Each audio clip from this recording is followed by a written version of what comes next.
இந்த எபிசோடோட ஆரம்பத்தில் பார்த்தீங்க அப்படின்னா ஒரு பையன் வந்து ஏதோ ட்ரெஸ் மாற்றிக்கிட்டு இருக்கான். அதை யாரோ ஃபோட்டோ எடுத்து சோசியல் மீடியாவில் அப்லோட் பண்ணுறதை காட்டுறாங்க. அப்படியே பார்த்தீங்க அப்படின்னா அந்த அம்மா நடந்து வந்துச்சுல போன எபிசோடில் என்னடான்னு பார்த்தா நம்ம கிளாஸ் 11க்கு தான் வருது. அதே நேரத்தில் இங்கே கிளாஸ் ரூமை காட்டுறாங்க. கிளாஸ் 11ல் வந்து எல்லாரும் உட்காந்துருக்காங்க. நம்ம ஹீரோயின் உட்காந்துருக்காங்க. நம்ம ஹீரோ வர்றாப்புல வந்தோடனே சரி ஓகே எல்லார்ட்டையும் கொஞ்சம் பேச வேண்டி இருக்குப்பா அப்படின்னு சொல்லி பேச ஆரம்பிக்கிறாரு. இந்த வாரம் உங்க எல்லாருக்கும் ஒரு சின்ன டெஸ்ட் இருக்கு. ஸோ அதெல்லாம் அட்டன் பண்ணுறதுக்கு ரெடியாக இருந்துக்கோங்க அப்படின்றாங்க. அதே நேரத்தில் அந்த அம்மா வந்துருது. லேட்டாக வந்ததுக்கு சாரி மன்னிச்சுக்கோங்க அப்படின்னு சொல்லிட்டு வருது. என்னடா அப்படின்னு பார்க்குறாரு நம்ம ஹீரோ. இங்கே தானே கிளாஸ் 11 இதான ஃப்ரீயாக வந்து எக்ஸாமுக்கு சொல்லி கொடுக்குறாங்க அப்படின்னு சொல்லிட்டு வர்றாங்க. ஆமா அப்படின்றப்பல நம்ம ஹீரோயினி டக்குன்னு செஞ்சு அடா என்னம்மா நீங்க எதுக்குமா இங்கே வந்துருக்கீங்க சொல்லுங்கம்மா அப்படின்னு இந்தாம்மா இதை வாங்கிக்கோமா. ஐயோ எனக்கு இதெல்லாம் வேணாங்க அப்படின்றாங்க. அதெல்லாம் இல்லாம வாங்கிக்கோமா அப்படின்னு கட்டாயப்படுத்தி கொடுத்துட்றாங்க. இவர் தான் வாத்தியாரா சரி சூப்பரா இருக்கீங்க அப்படின்னு சொல்லிட்டு பேச ஆரம்பிக்கிறாங்க. இந்தாங்க எனக்கு வந்து என்னுடைய பையனை வந்து நீங்க இங்க சேர்த்துக்கணும். அவன் வந்து ரொம்ப புத்திசாலியான பையனும் கூட. இங்க பாருங்க 4 தடவை கிளாஸ்ல A கிரேட் எடுத்திருக்கான் அப்படின்னு சொல்லிட்டு அவனோட சில டைரிஸ் நோட்ஸ் எல்லாம் கொடுக்குறாங்க. அதை எடுத்து போட்டு டைரியை மட்டும் எடுத்து பாக்குறாரு. அந்த நேரத்தில் அவங்க சொல்லிட்டு இருக்காங்க இந்த மாதிரி வந்து எனக்கு டைவர்ஸ் ஆயிடுச்சு. என்னோட ஹஸ்பண்ட் வந்து டிரைவரா இருந்தாப்ல. ஸோ லாஸ்ட் இயர் தான் நான் டைவர்ஸ் பண்ணேன். இப்போ வந்து நான் ஒரு சிங்கிள் பேரண்டா தான் என்னுடைய பையனை வளர்த்துக்கிட்டு இருக்கேன். ஆனா நல்லா படிப்பான், என்ன கொஞ்சம் பயப்படுவான். அதனால வந்து அவனை யாருமே இது பண்ணல, கிண்டல் பண்றாங்கன்னு சொல்லிட்டு ஸ்கூலுக்கு போக மாட்டேன்னு சொல்லிட்டான். அதே நேரத்தில் என்னாலையும் ஃபீஸ் கட்ட முடியல. ஸோ இங்க ஃப்ரீ கிளாஸ் நடக்குன்னு சொன்னோன்னே நான் கூட்டு வந்திருக்கேன். தயவுசெய்து அவனை சேர்த்துக்கோங்க அப்படின்ற மாதிரி சொல்றாங்க. அந்த பையன் எங்கடான்னு பார்த்தா அவன் பின்னாடி வெளியே நிக்கிறான். டேய் ராம் வாடா இங்க, அங்க என்னடா பண்ற அப்படின்னு சொல்லிட்டு கூட்டுறாங்க. ஸோ இந்த பையனுடைய பெயர் ராம்னு வச்சுக்கலாம். ஓகேவா? இந்த ராம் இந்த பையன் வர்றான். வந்துட்டு அவன் கொஞ்சம் பயந்துட்டே இருக்கான். பயப்படாதடா வாடா அப்படின்னு சொல்லிட்டு உள்ள வந்து உட்கார வைக்கிறாங்க. சார் நிக்க வைக்கிறாங்க. ஸோ அந்த அம்மா வந்து அந்த பையனை பத்தி அந்த டீச்சர்ட்ட தான் நம்மளுடைய ஹீரோட்ட வந்து பயங்கரமா எடுத்து சொல்லிக்கிட்டு இருக்காங்க. நல்ல பையங்க, கொஞ்சம் பயப்படுவான், அவ்வளவுதான், எனக்கு கொஞ்சம் ஹெல்ப் பண்ணுங்க அப்படிங்கிற மாதிரி பேசிக்கிட்டு இருக்காங்க. வளவளன்னு. அதே நேரத்தில் அந்த பையனே எல்லாருக்கும் உங்களை ஹாய் சொல்றா அப்படின்னு அவனை கொஞ்சம் திணறி அந்த ஒரு பயம் இருக்குல்ல, அந்த பயத்தோட எல்லாருக்கும் ஹாய் வணக்கம் அப்படின்னு சொல்லிட்டு அப்பதான் அவருடைய பேரை சொல்றதுக்கு பாருங்க. அந்த பேரை சொல்றதுக்கு கூட பயங்கரமா திக்கிறான். என் பேரு கரெக்டா அந்த நேரத்தில் நம்ம ஹீரோ வந்துட்டு ஓகே ராம் நீ வந்ததுக்கு வந்து நன்றி அப்படின்றாப்ல. ஸோ இவனோட பேர் ராம். ஓகேவா? சாரிப்பா என்னை மன்னிச்சிரு, உன்னை இங்க சேர்த்துக்க முடியாது, ஏன்னா நீ அதுக்கு குவாலிஃபைடா இல்ல அப்படிங்கிற மாதிரி சொல்றாரு நம்ம ஹீரோ. உடனே வந்து எதுக்குன்னு சொல்லி நம்ம ஹீரோயினி கேட்கறாங்க. நீங்க அதுக்கான காரணத்தை சொல்லியே ஆகணும் அப்படின்னு நம்ம ஹீரோ சொல்ல ஆரம்பிக்கிறாரு. அந்த நோட் எடுத்த காட்டி வந்து பேசுறாரு. இங்க பாருமா இந்த நோட்டை பாரு, எல்லாமே ஃபேன்சியா சின்ன குழந்தை மாதிரி வந்து கிட்டத்தட்ட +2 வந்துட்டு ஆனாலும் வந்து 1ஆம் 2ஆம் படிக்கிற பிள்ளை மாதிரி வந்து எல்லாத்தையும் ஃபேன்சியா எழுதி வச்சிருக்கான். அதே நேரத்தில் இது வந்து வெறும் காப்பி பண்ணது தான், அதையே அவன் தப்பா எழுதி வச்சிருக்கான். ஸோ இவனெல்லாம் இங்க சேர்த்துக்க முடியாது, ஐம் சாரி அப்படிங்கிற மாதிரி சொல்லிடுறாரு. நம்ம ஹீரோயினி சும்மா இருக்காம சரி என்னமோ இதெல்லாம் ஒரு விஷயம் சொல்லிட்டு இது பண்றீங்க, ஒரு சிங்கிள் புக்கை வச்சு எப்படி நீங்க அவனை வந்து எடை போடலாம், அவனை வந்து உள்ள உட்கார வச்சு படிக்க வச்சாதான் தெரியும் அப்படின்னே. அதெல்லாம் ஒன்றும் தேவையில்லை, இந்த ஒரு புக்கை வச்சே சொல்லிடலாம், அவன் வந்து இதுக்கெல்லாம் தகுதி கிடையாது, அவனுக்கு சொல்லிக் கொடுக்க முடியாது, சொல்லிக் கொடுத்தாலும் ஃபெயில் ஆயிடுவான் அப்படிங்கிற மாதிரி கொஞ்சம் ஒரு அவனை வந்து ரொம்ப மட்டமா பேசுற மாதிரி பேசிடுறாப்ல நம்ம ஹீரோ. அது மட்டும் இல்லாம டக்குன்னு அந்த பையன்கிட்ட போய் பேச ஆரம்பிக்கிறாரு. நீ எதுக்காக வந்து கிளாஸ் 11க்கு வந்து சொல்லு பார்ப்போம், என்ன உன்னை மாதிரி சின்ன குழந்தையெல்லாம் சேர்த்துக்கிறதுக்கு நான் என்ன இங்க இதா வச்சிருக்கேன், உனக்கு வந்து கத்துக் கொடுக்கறதுக்கு அப்படிங்கிற மாதிரி ரொம்ப அவனை வந்து ஒரு மாதிரியா உசுப்பேத்துற மாதிரியே பேசிக்கிட்டே இருக்காரு. மடமடன்னு சொல்றா கிளாஸ் 11க்கு எதுக்குடா வந்த அப்படின்னு சொல்லிட்டு ரொம்ப உசுப்பேத்துறாரு. இல்ல எங்க அம்மா அப்படின்றா. என்னது உங்க அம்மா சைடுல இருந்து சொல்றியா இல்ல உங்க வாத்தியா சைடு சொல்றியா, ஏன்னா இதெல்லாம் ஒரு காரணம் சொல்றியா, காரணம் சொல்றதுக்குனே வந்திருக்கியா அப்படின்னு சொல்லிட்டு பயங்கரமா வந்து அவனை திட்டுற மாதிரியே பேசுறாப்ல. அவனுக்கு ஒரு மாதிரியா கோவம் வர்ற மாதிரியே வந்து இது பண்றாப்ல. இவர் இப்படி பயங்கரமா பேசிக்கிட்டே இருக்கும்போது பாத்தீங்க அப்படின்னா டக்கு நோட்டெல்லாம் தூக்கி போட்டுட்டு இருப்பாரு. டபக்குன்னு நம்ம சாரா பொண்ணு நோட்டை தூக்கி எரியும் பாருங்க.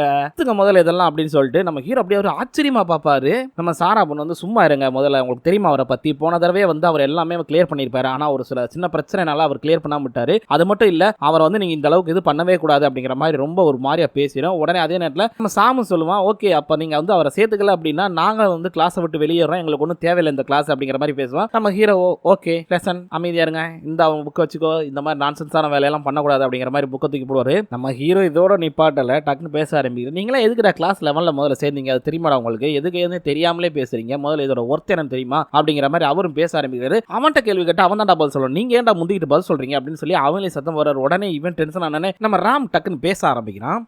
நான் வந்து ஒன்னும் எங்க அம்மா சொல்லி சேரல, அது போக டீச்சர் சொல்லி சேரல, சரியா, அது மட்டும் இல்லாம எல்லாரும் என்னை கிண்டல் அடிக்கிறாங்க அப்படிங்கிறதுக்காகவும் சேரல, நான் கிளாஸ் 11ல ஜாயின் பண்ணது வந்து என்னோட தனிப்பட்ட முடிவு தான், நான் வந்து பாஸ் பண்ணி ஆகணும் அப்படிங்கிற மாதிரி வந்து பேசுவான். ஸோ இவன் இப்படி பேசுறத வந்து நம்ம கிளாஸ் ஸ்டூடெண்ட்ஸ் எல்லாருமே வந்து ஆச்சரியமா பார்த்துக்கிட்டு இருக்காங்க. அதே நேரத்தில் நம்ம ஹீரோ பார்க்குறாரு, பார்த்துட்டு சரி ஓகே நீ வந்து எக்ஸாம்ல பாஸ் பண்ணிட்ட, போ ஜாயின் பண்ணிக்க போ அப்படின்றாரு. டக்குன்னு சரி ஓகே மதியம் எக்ஸாம் இருக்கு எல்லாரும் ரெடியா இருங்க அப்படின்னு சொல்லிட்டு அவர் பாட்டு கிளம்பிடுறாரு. டக்குன்னு அவங்க அம்மா வந்து வாடா அப்படின்னு சொல்லிட்டு அவங்க எல்லாம் சேர்த்துக்கிறாங்க. அதே நேரத்தில் அவங்க வந்து அந்த நம்ம சாரா பொண்ணு வந்து பெஞ்ச் எல்லாம் தள்ளி விட்டுருக்கும்ல அதெல்லாம் எடுத்து வைக்கிறாங்க. யாரு நம்ம ஹரிஸ் தான் எடுத்து வைக்கிறான். இங்க சாப்பிட்ற இடத்துல காட்டுறானுங்க நம்ம ராம் வந்து ரொம்ப சீரியஸா எதையோ படிச்சுக்கிட்டே அப்படியே வரிசையில் நிற்கிறான். அதே நேரத்தில் அவங்க அம்மா அங்க உள்ளதான் சர்வ் பண்ணிட்டு இருக்காங்க. என்ன அப்படின்னா அவங்க அம்மா இங்க தான் வந்து கேண்டீன்ல ஒர்க் பண்ணிட்டு இருப்பாங்க.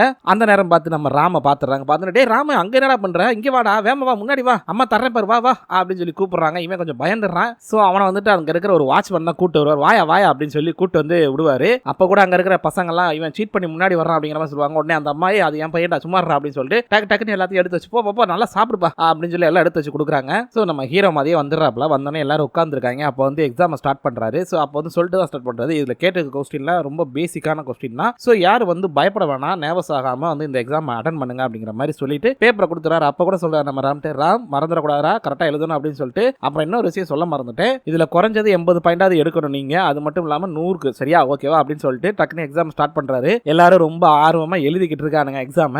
நம்ம ஹரி சும்மா இருக்காம நம்ம ராம பாக்குறாப்ல. ராம் அவன் பாட்டுக்கு எழுதிக்கிட்டு இருக்கா. நம்ம ஹரிஸ் அங்கிட்டு திரும்பி நம்ம தாராவையும் பாக்குறான், அவளும் எழுதிக்கிட்டு இருக்கா. என்னடா எல்லாருமே எழுதுறாங்க, நமக்கு மட்டும் தான் ஒரு அளவும் புரியலையோ அப்படின்னு சொல்லி மண்டையில கைய வச்சு உட்காந்துட்டான். என்ன நினைச்சான்னு தெரியல நம்ம ஹரிஸ் பையன். டக்குன்னு பாத்தீங்கன்னா வாட்சில வந்து பிட் எடுத்துட்டு வந்திருப்பான் போல இருக்கு. அவன் பாட்டுக்கு அதை தள்ளி விட்டு பார்த்து எழுதலான்னு பாக்குறப்ப நம்ம ஹீரோ அப்படியே அவனையே பார்த்துக்கிட்டே இருக்காரு. பாக்குறான், ஐயோ இந்த ஆள்கிட்ட நம்ம சீட் பண்ண மாட்டேன்னு வேற சொல்லிருக்கோமே அப்படின்னு சொல்லிட்டு டக்குன்னு அப்படியே நேக்கா வாட்சை கழட்டி உள்ள வச்சிடறான். நம்ம ஹீரோ அப்படியே பார்த்துட்டு வெரி குட் அப்படிங்கிற மாதிரி தலையை குனிஞ்சிக்கிறாப்ல. டைம் முடிய போது வேமா எழுதுங்க அப்படின்னு சொன்னோடனே நம்ம ஃபர்ஸ்ட் வந்து சாரா தான் கொடுக்குறா. அதுக்கப்புறம் ஹரிஸ் எல்லாரும் ஆளுக்கு வந்து பேப்பர் வச்சிடறானுங்க. நம்ம ராம் மட்டும் எழுதிக்கிட்டே இருக்கான். டக்குன்னு வந்து நம்ம ஹீரோ டைம் முடிஞ்சு போச்சு குர்ரா அப்படின்னு சொல்லிட்டு வாங்கிட்டு போயிடாப்ல. சரின்னு சொல்லிட்டு எல்லாரும் கிளாஸ் முடிஞ்சு நினைச்சு கிளம்புவானுங்க. அப்ப நம்ம ஹீரோ இருங்க எல்லாம் இருங்க, முதல்ல ரிசல்ட் சொல்லிடுறேன் அதுக்கப்புறம் கிளம்புங்க அப்படின்னு மாதிரி அவர் பாட்டுக்கு போய் பேப்பரை திருத்த ஆரம்பிச்சிருவாரு. திருத்தி முடிச்சோடனே வா ரிசல்ட் ரொம்ப வித்தியாசமா இருக்குப்பா, உண்மையிலேயே சர்ப்ரைஸாவும் இருக்கு எனக்கு அப்படின்னு சொல்லிட்டு ரிசல்ட் வந்து அனௌன்ஸ் பண்றாரு. இப்போ நடந்த அந்த எக்ஸாம் ஏன்னா 5 பேர் தானே, அதனால டக்குன்னு திருத்திட்டு அவர் பாட்டுக்கு வந்து ரிசல்ட் சொல்றாப்ல. யார் வந்து எவ்வளவு பாயிண்ட் எடுத்திருக்காங்கன்னு. இங்க பூரா மார்க் கணக்கு கிடையாது, பாயிண்ட் கணக்குல தான் இருக்கும். ஸோ அதனால கொஞ்சம் புரிஞ்சுக்க ட்ரை பண்ணுங்க. டக்குன்னு ரிசல்ட் அனௌன்ஸ் பண்றாப்ல. ஃபர்ஸ்ட் பிளேஸ்ல நம்ம சாரா தான் வந்திருக்கா, 85 பாயிண்ட் எடுத்திருக்கா. செகண்ட் பிளேஸ்ல நம்மளுடைய சாம் வந்திருக்கான், அவன் வந்து 82 பாயிண்ட் எடுத்திருக்கான். மூணாவது பிளேஸ்ல நம்மளுடைய ஹரிஸ் வந்திருக்கான், அவன் 79 பாயிண்ட் எடுத்திருக்கான். நாலாவது பிளேஸ்ல நம்மளுடைய ராம் வந்திருக்கான், அவன் 70 பாயிண்ட் எடுத்திருக்கான். அஞ்சாவது பிளேஸ்ல நம்மளுடைய தாரா வந்திருக்கா, அவ 68 பாயிண்ட் எடுத்திருக்கா. அப்படின்னு அனௌன்ஸ் பண்ண உடனே பாத்தீங்க அப்படின்னா நம்மளுடைய ராம் வந்து எந்திரிக்கிறான். எங்கடா எந்திரிச்சு போற, நான் இன்னும் ரிசல்ட் மட்டும் தான் முடிச்சிருக்கேன், வேற எதுவுமே முடிக்கலையடா, இன்னும் முழுசா முடிக்கவே இல்லையடா, வெயிட் பண்றா, இது ஜஸ்ட் எக்ஸாம் ரிசல்ட் மட்டும் தான் நான் சொல்லியிருக்கேன், இன்னும் அகாடமியோட ரிசல்ட் எல்லாம் நான் உனக்கு சொல்லவே இல்லையே, உட்காரு, நீங்க அகாடமியில எத்தனாவது பிளேஸ்ல இருக்கீங்கன்னு நான் உங்களுக்கு சொல்றேன் அப்படின்னு சொல்லிட்டு சொல்ல ஆரம்பிக்கிறாப்ல. நீங்க எல்லாருமே அந்த எக்ஸாம்ல பாஸ் பண்ண முடியும், அதுக்கான திறமை எல்லாம் உங்ககிட்ட இருக்குது. சோ அதுக்காகவே உங்களுக்காகவே நான் இந்த சிஸ்டத்துல நிறைய அப்டேட் பண்ணி ஒரு நிறைய விஷயத்தை மாத்தி வச்சிருக்கேன். சோ இதன் மூலமா நான் உங்களுக்கு டீச் பண்ண போறேன். அதனால நீங்க நிறைய விஷயத்தை கத்துக்க போறீங்க. ஃபர்ஸ்ட் இந்த எக்ஸாம் பத்தி தெரிஞ்சுக்கோங்க. என்ன அப்படின்னா நீங்க நினைக்கிற மாதிரி இந்த எக்ஸாம்ல நீங்க படிச்சா மட்டும் பாஸ் பண்ண முடியாது. எக்ஸாமோட ஃபுல் டீடைல் முதல்ல தெரிஞ்சுக்கோங்க. நீங்க எல்லாம் நினைக்கிற மாதிரி இந்த எக்ஸாமை படிச்சா மட்டும் பாஸ் பண்ணிட முடியாது. அதுக்கு முதல்ல இந்த எக்ஸாமை நீங்க புரிஞ்சுக்கணும். இந்த எக்ஸாமோட மார்க்கை வந்து 3 வகையா பிரிச்சிருப்பாங்க. ரொம்ப சிம்பிளா சொல்லணும் அப்படின்னா உங்களுடைய ஆரம்ப கல்வி முறை இருக்குல்ல, அதுல வந்து நீங்க படிச்சு எடுத்த கடைசி மார்க்னு ஒன்று இருக்கும்ல, சோ அந்த ரிசல்ட்ல இருக்கக்கூடிய மார்க், அது போக வந்து மிடில் கிளாஸ்ல இருக்கக்கூடிய மார்க், அதுக்கப்புறம் இந்த எக்ஸாமோட மார்க், இந்த 3ஐயும் மிக்ஸ் பண்ணி தான் இதோட ரிசல்ட் அனௌன்ஸ் பண்ணுவாங்க. சோ அதுதான் வந்து இந்த இதுல இருக்கக்கூடிய ஒரு சூழ்ச்சமம். சோ இதை தெரிஞ்சுக்கிட்டு நீங்க படிச்சீங்க அப்படின்னா ஈஸியா பாஸ் பண்ணலாம். ஆல்ரெடி நீங்க எல்லாருமே 360 பாயிண்ட் எடுத்திருக்கீங்க, அது தெரியுமா அப்படின்னு சொல்லுவாரு. சோ இப்போ வந்து உங்களுக்கு முழுசா சொல்றேன், நீங்க அந்த எக்ஸாம்ல பாஸ் பண்றதுக்கு உங்களுக்கு எவ்வளவு மார்க் தேவை, ஆல்ரெடி நீங்க என்ன பொசிஷன்ல இருக்கீங்கங்கறத இப்போ நான் உங்களுக்கு தெளிவா சொல்றேன் பாருங்க அப்படின்னு சொல்லிட்டு சொல்ல ஆரம்பிக்கிறாரு. இதுல யார் ஃபர்ஸ்ட் அந்த எக்ஸாம்ல வருவாங்க, யார் செகண்ட்ங்கற மாதிரி சொல்லுவாரு. இந்த மார்க் வந்து கடைசில இருந்தா சொல்லுவாரு. சோ 5வது இடத்துல நம்ம சாம் தான் இருக்கா, அவன் தான் 33 பாயிண்ட் எடுத்திருப்பான். 4th பிளேஸ்ல நம்ம தாரா இருக்கா, அவ 36 பாயிண்ட் எடுத்திருக்கா. 3rd பிளேஸ்ல சாரா இருக்கா, அவ 60 பாயிண்ட் எடுத்திருக்கா. 2nd பிளேஸ்ல ஹரிஸ் இருக்கா, அவன் 62 பாயிண்ட் எடுத்திருக்கான். 1st பிளேஸ்ல நம்ம ராம் தான் இருக்கா, அவன் 71 பாயிண்ட் எடுத்திருக்கான் அப்படின்னு சொல்லிட்டு அவர் ஓவராலா வந்து அனௌன்ஸ் பண்றாரு. சோ நீ தான் டாப் ஸ்கோர்ல இருக்க, நீ தாராளமா வந்து இந்த கிளாஸை கண்டினியூ பண்ணா உட்காரு, கங்க்ராச்சுலேஷன் அப்படின்னு சொல்லிட்டு கை தட்டுறாரு. அதுக்கப்புறம் தான் சொல்றாரு, ஃபர்ஸ்ட் ஒரு விஷயத்தை எல்லாரும் தெரிஞ்சுக்கோங்க. நீங்க நினைக்கிற மாதிரி உங்களுக்கு இதுக்கு முன்னாடி வாத்தியார் என்ன சொல்லி கொடுத்திருந்தாலும் சரி, அதை மறந்துடுங்க. இனிமே நான் டெய்லி என்ன சொல்றேனோ அதை மட்டும் கரெக்டா ஃபாலோ பண்ணுங்க. கண்டிப்பா நீங்க எல்லாரும் எக்ஸாம்ல பாஸ் பண்ணலாம் அப்படின்னு சொல்லிட்டு சரி ஓகே கிளாஸ் முடிஞ்சு எல்லாரும் கிளம்புங்க அப்படின்னு சொல்லிட்டு அவர் கிளம்பிடுறாரு. அதே நேரத்தில் இங்க ஆபீஸ் ரூம்ல நம்ம ஹீரோ அண்ட் ஹீரோயினி உட்கார்ந்துருக்காங்க. நம்ம ஹீரோயின் கேக்குறாங்க, எதுக்கு காலையில நீ அப்படி நடந்துகிட்ட ராம்ட்ட, நான் கொஞ்சம் கூட எதிர்பார்க்கவே இல்லை, அதுவும் இவ்வளவு கோபமா நடந்துக்கிட்டீங்க அப்படிங்கிற மாதிரி கேக்குறாங்க.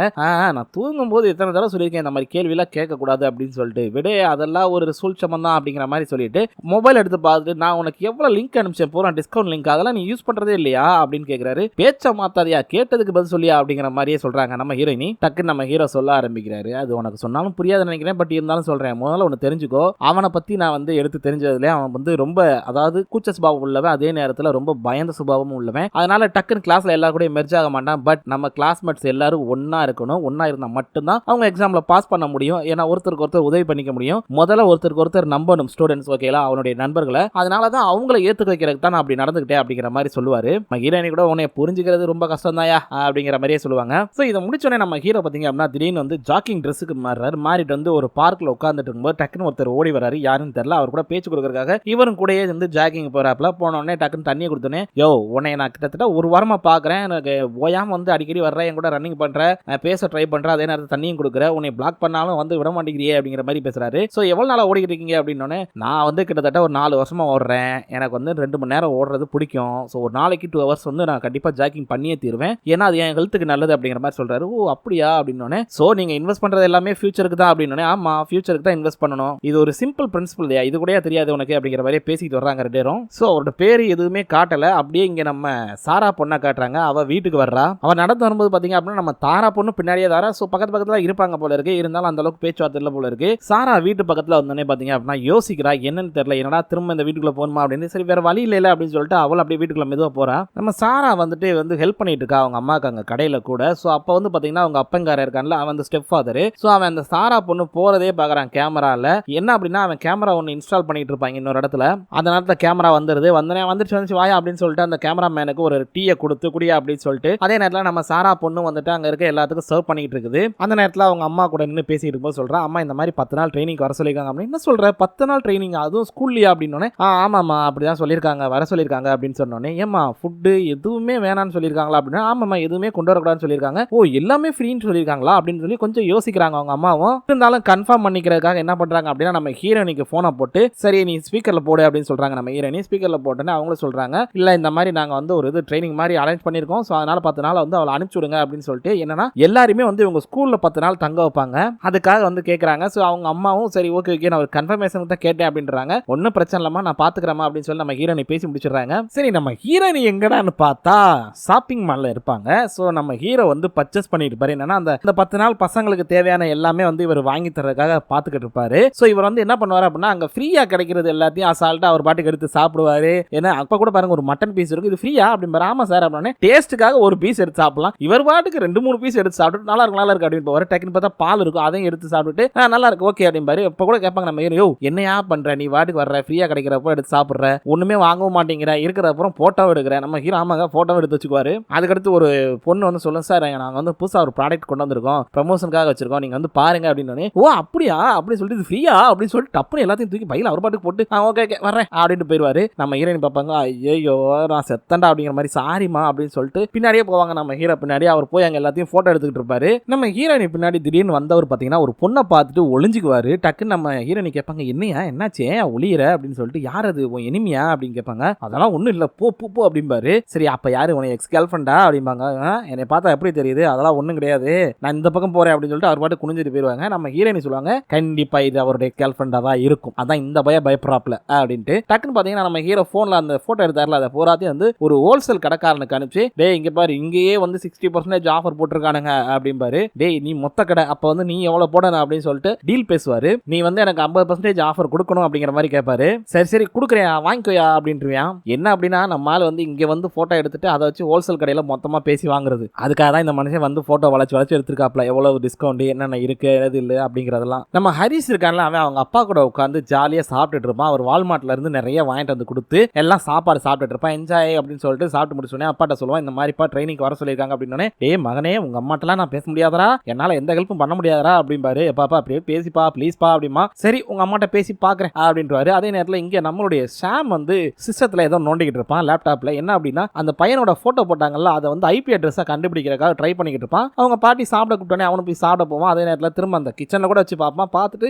என்னடான்னு பார்த்தா இவன் இருக்கிற வீட்டை தான் அந்த ஐபி அட்ரஸ் காட்டும். அப்பவே அவனுக்கு புரிஞ்சிருக்கும் நம்ம ரவி தான் இந்த வேலையை செஞ்சிருக்கான் அப்படின்னு சொல்லிட்டு கேட்பான். நம்ம ரவிட்ட சாம் வந்து கேட்கறான், ரவிட்ட ஏன்டா இப்படி பண்ண, அவனோட போட்டோ எடுத்து ஏன்டா இந்த மாதிரி போட்ட, உன்னோட ஐபி அட்ரஸ் நான் கண்டுபிடிச்சிட்டேன், லாக் பண்ணிட்டேன், அதை வந்து ஸ்கிரீன்ஷாட் கூட எடுத்து வச்சிருக்கேன் அப்படிங்கிற மாதிரி சொல்லுவான். ஓ அப்படியா சூப்பர், என் கூட தைரியமா எனக்கு ஆப்போசிட்ல உட்காந்து சாப்பிட்டுட்டு என்னை மிரட்டுற அளவுக்கு நீ வளர்ந்துட்டியா, உன்னால என்ன பண்ண முடியுமோ பண்ணிக்கூட போட அப்படிங்கிற மாதிரி கிளம்பிடுவான். அப்படியே நைட்டு காட்டுறானுங்க. என்ன அப்படின்னா இவன் ஒரு சைக்கோ மாதிரியே இருப்பான் நம்ம ரவி. இந்த பையன் டக்குன்னு வர்றான், அதுவும் கிளாஸ்ல தண்ணியோட வர்றான். வந்துட்டு அப்படியே எங்கேயோ பார்த்துக்கிட்டு எனக்கு என்ன லேப்டாப்ல தண்ணியை ஊற்றி விட்டுறான். ஸோ தண்ணியை ஊற்றினா என்ன ஆகும், லேப்டாப் ஆஃபீஸியலாக போயிடும், அவனால் ஒன்றுமே பண்ண முடியாதுங்கிற தைரியத்தை அந்த மாதிரி பண்ணி விட்டுறான். ஸோ இதோட இந்த எபிசோட முடிச்சிடறாங்க. ஓகே மக்களே, மீண்டும் நாளை சந்திக்கலாம். நன்றி.